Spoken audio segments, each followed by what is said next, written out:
price. What kind of jerk makes that his doorbell? Dude, he just said we'd pay the price. Shaggy.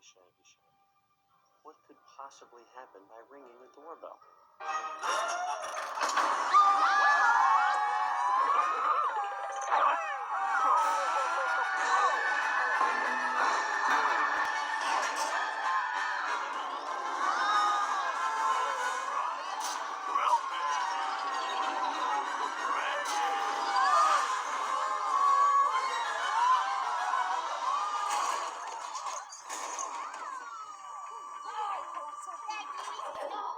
That's what can happen by ringing a doorbell, Fred. That. At 7 p.m., the owner will be home to set you free.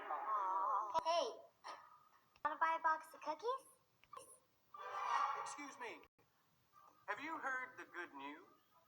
Yeah, there's cookies. Hey, what's your junk? Sorry. Oh, brother. The lock's on a laser thumbprint scanner. Oh, let me just get to my makeup. Yeah, now? You know what, Velma? It's never too late to learn to properly apply makeup. Okay. The last good thumbprint should still be there. A little blush. A pore strip. And voila.